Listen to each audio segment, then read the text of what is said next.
It's time.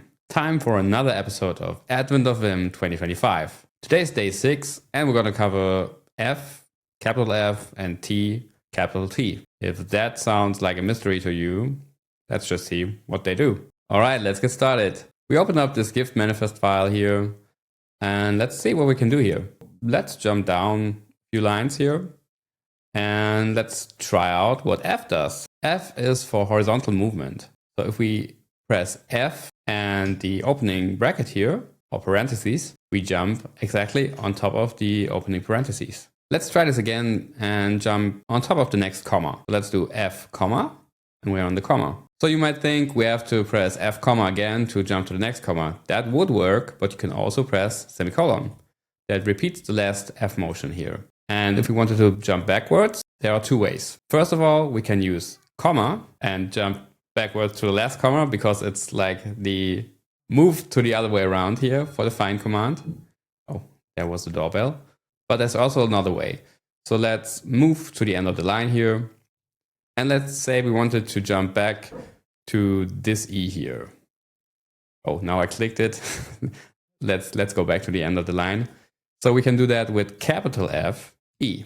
And now we're searching backwards in the line. So capital F is the opposite direction of F. Of course, semicolon works again here. The other way around, so backwards search is comma again. So reverse of the backward, you know. There was the doorbell again. Probably some package arriving from Santa. I don't know. So that's F and capital F. By the way, I was thinking about not mentioning liking, subscribing, hyping this video this time, but I just couldn't do it.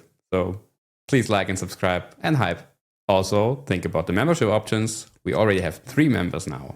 That reminds me, I want to show them to you on the end of this video. And next time I will mention them right at the start of the video. So thanks again to all the members for now, and we'll see who this is later on. Now let's move on to T. Let's jump to the start of the line again here.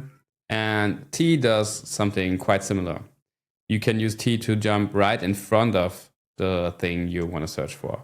So if I wanted to jump right in front of the opening bracket, I could, or parentheses again, I could use T, opening parentheses, and I'm just right in front of this. Let's try again and jump to the next E. So we type T, E, and we're in front of the next E. Of course, we can repeat the motion with semicolon again. So let's do it like that. You can even spam it, and maybe you just spammed it one time too often, then you press just comma and can go back. But you see, this doesn't work exactly as you might have expected because we're just moving behind the next E. So from the other side, it's in front of, but it's behind the E. So it's not exactly the same place you were before. So the way I remember this is F is for find. I find the character exactly. And T is for to.